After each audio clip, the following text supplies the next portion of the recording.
Assalamualaikum warahmatullahi wabarakatuh. Kami dari kelompok 6 S1A akan mempresentasikan tentang Pancasila sebagai sistem etika. Kelompok kami terdiri dari 5 anggota.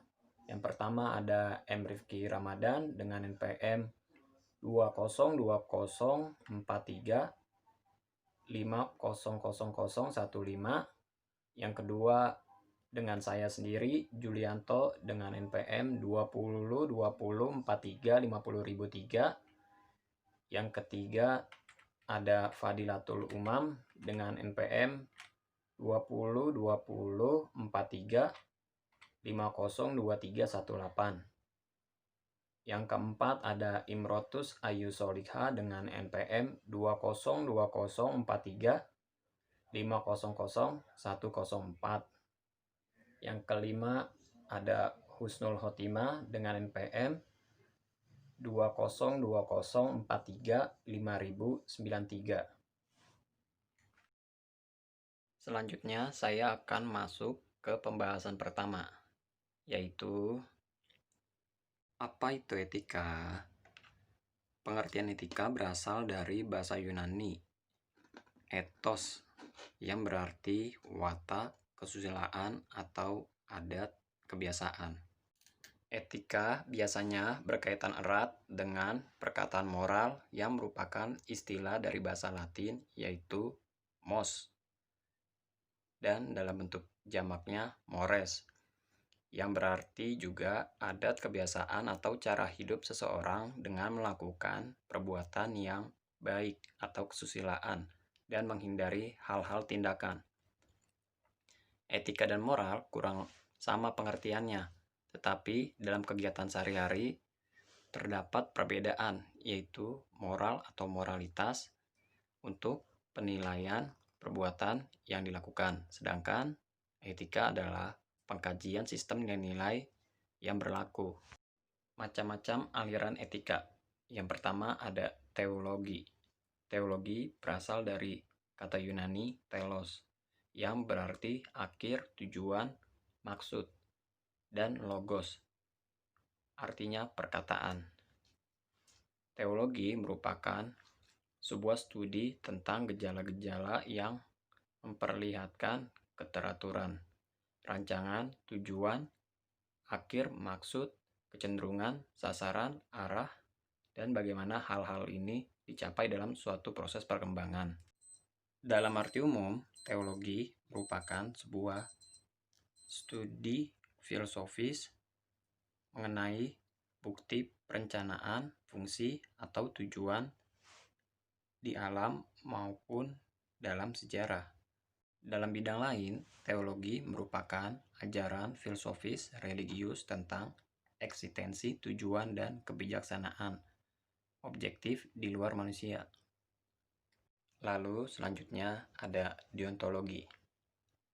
Deontologi berasal dari bahasa Yunani deon, yang berarti kewajiban, yang menjadi dasar baik buruknya perbuatan itu namanya kewajiban.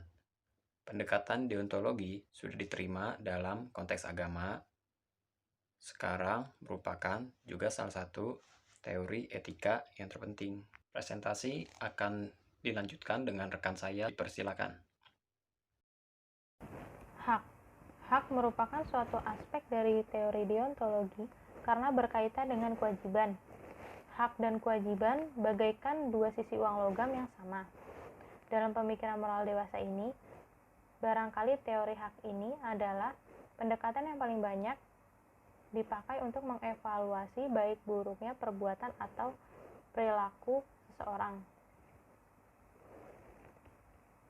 Keutamaannya, etika ini tidak mempersoalkan akibat suatu tindakan, tidak juga mendasarkan pada penilaian moral kewajiban terhadap hukum moral universal, tetapi pengembangan karakter moral pada diri setiap orang. Orang tidak hanya melakukan perbuatan baik, melainkan tindakan yang baik pula. Karakter moral ini dibangun dengan cara meneladani perbuatan-perbuatan baik yang dilakukan oleh para tokoh besar. hubungan antara Pancasila dan etika. Etika Pancasila adalah etika yang mendasar penilaiannya baik dan buruk pada nilai-nilai Pancasila, yaitu nilai ketuhanan, kemanusiaan, persatuan, kerakyatan, dan keadilan. Menurut nilai-nilai yang terkandung dalam Pancasila, maka Pancasila dapat menjadi sistem etika yang sangat kuat. Nilai-nilai yang tidak ada hanya bersifat mendasar, namun juga realistis dan aplikatif. Nilai-nilai Pancasila merupakan suatu nilai-nilai yang ideal, yang sudah ada di dalam cita-cita bangsa Indonesia, yang pula harus diwujudkan dalam realitas kehidupan. Nilai-nilai tersebut dalam istilah Noto Nagoro merupakan nilai yang bersifat abstrak umum dan universal, yaitu nilai yang mencukupi realitas kemanusiaan dimanapun. Hakikat etika Pancasila. Rumusan Pancasila yang otentik dimuat dalam pembukaan Undang-Undang Dasar 1945 alinea. Dalam penjelasan Undang-Undang Dasar 1945 yang disusun oleh PPKI, ditegaskan bahwa pokok-pokok pemikiran termuat dalam pembukaan ada 4, yaitu persatuan, keadilan, kerakyatan, ketuhanan menurut kemanusiaan yang adil dan beradab. Dijabarkan dalam Pancasila pasal batang tubuh Undang-Undang Dasar 1945 menurut TAP MPRS nomor 20 MPRS 1966 dikatakan bahwa Pancasila merupakan sumber dari segala hukum. Sebagai sumber segala hukum, Pancasila merupakan satu-satunya sumber nilai yang berlaku di tanah air. Selanjutnya, dari satu sumber tersebut diharapkan mengalir dan memancar nilai-nilai ketuhanan, kemanusiaan, kerakyatan, dan keadilan yang menjiwai setiap kebijakan yang dibuat oleh penguasa. Hakikat Pancasila pada dasarnya merupakan satu sila, yaitu gotong royong atau cinta kasih, di mana sila tersebut melekat pada setiap insan. Maka nilai-nilai Pancasila identik dengan kodrat manusia. Oleh sebab itu, penyelenggaraan negara yang dilakukan oleh pemerintah tidak boleh bertentangan dengan harkat dan martabat manusia, terutama manusia yang tinggal di wilayah Nusantara. Pancasila sebagai solusi persoalan bangsa dan negara. Moralitas memegang kunci sangat penting dalam mengatasi krisis. Kalau krisis moral sebagai hulu dari semua masalah, maka melalui moralitas pula krisis dapat diatasi.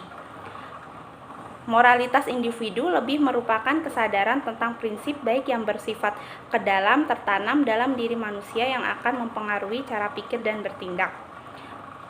Moralitas individu ini terakumulasi menjadi moralitas sosial, sehingga akan tampak perbedaan antara masyarakat yang bermoral tinggi dan rendah. Istilah moralitas mondial adalah moralitas yang bersifat universal yang berlaku dimanapun dan kapanpun.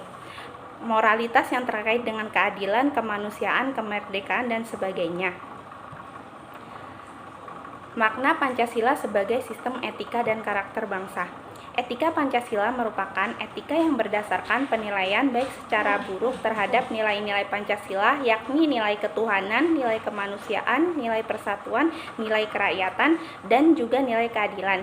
Suatu perbuatan dikatakan baik hanya jika tidak bertentangan dengan nilai-nilai Pancasila tersebut. Nilai-nilai Pancasila sebagai kristalisasi nilai yang hidup dalam realitas sosial, keagamaan, ataupun adat kebudayaan bangsa Indonesia. Akan tetapi sebenarnya juga nilai-nilai yang bersifat universal bisa diterima oleh siapapun juga kapanpun.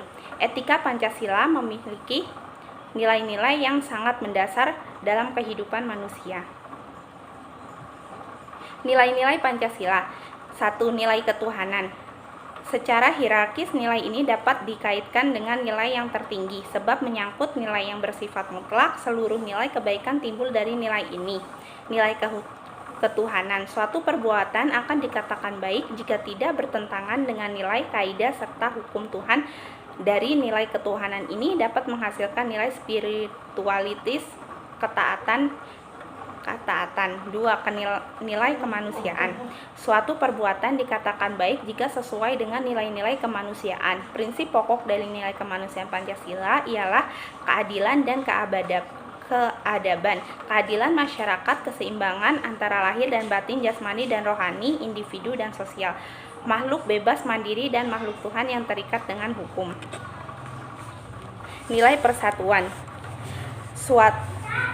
Suatu perbuatan dikatakan baik jika bisa memperkuat persatuan dengan sikap egois, ingin menang sendiri sebagai perbuatan yang tidak baik, begitupun sikap yang memecah belah persatuan. Oke, jadi saya akan melanjutkan presentasi dari kelompok 6.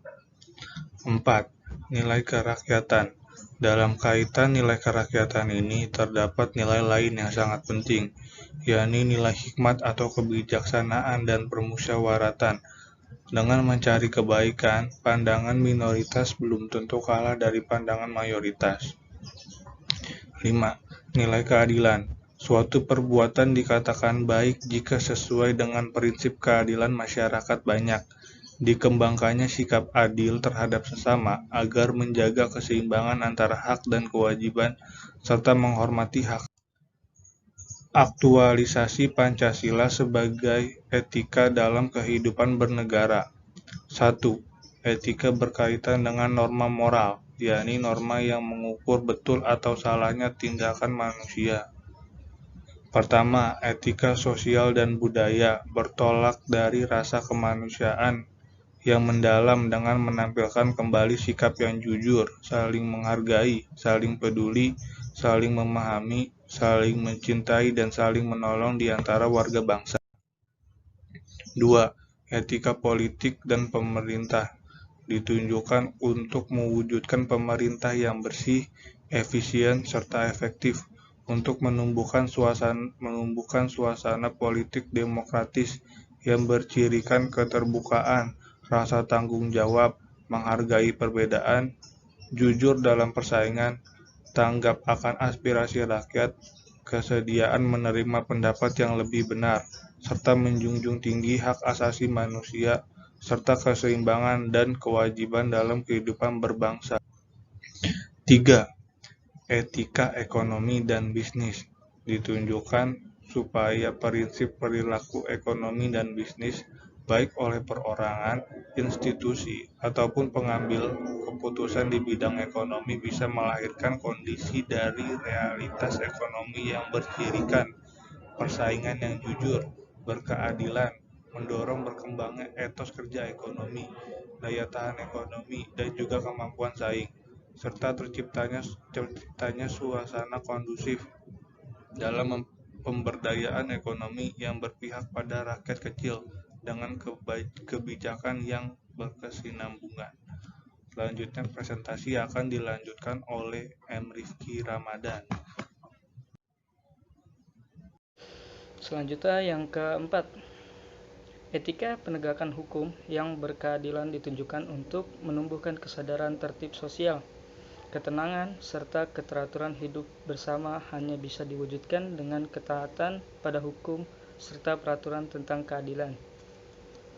Dan yang kelima, etika keilmuan ditunjukkan untuk menjunjung tinggi nilai-nilai kemanusiaan, ilmu pengetahuan, serta teknologi supaya warga bangsa dapat menjaga harkat dan martabatnya, berpihak kepada kebenaran untuk mencapai kemaslahatan serta kemajuan sesuai dengan nilai-nilai agama dan budaya. Dan yang keenam, etika lingkungan menegaskan pentingnya kesadaran menghargai, melestarikan lingkungan hidup, penataan tata ruang secara berkelanjutan dan bertanggung jawab.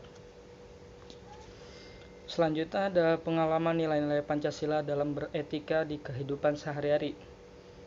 Bentuk pengalaman Pancasila yakni pengalaman Pancasila dalam rangka menghargai perbedaan, dapat menyatukan seluruh bangsa Indonesia dan berbagai perbedaan yang ada. Pengalaman Pancasila dalam wujud sikap toleransi, baik golongan mayoritas atau minoritas, yang kuat atau yang lemah, yang kaya atau yang miskin, mempunyai hak yang sama sebagai warga negara Indonesia. Tidak boleh ada satupun pihak yang memaksakan kehendaknya. Kita bisa memulai dari hal-hal kecil dalam keluarga, seperti melakukan musyawarah keluarga. Setiap keluarga pasti memiliki masalah. Masalah keluarga akan terselesaikan dengan musyawarah. Kita bisa menyatukan pendapat dan menghargai perbedaan dalam keluarga. Dan di lingkungan kampus kita harus membiasakan bermusyawarah. Karena teman-teman kita berbeda-beda, hal ini bisa mempererat semangat kebersamaan.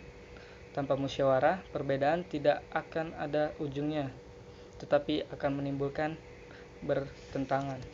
Sekian presentasi yang dapat kami sampaikan, kurang lebihnya mohon maaf. Wassalamualaikum warahmatullahi wabarakatuh.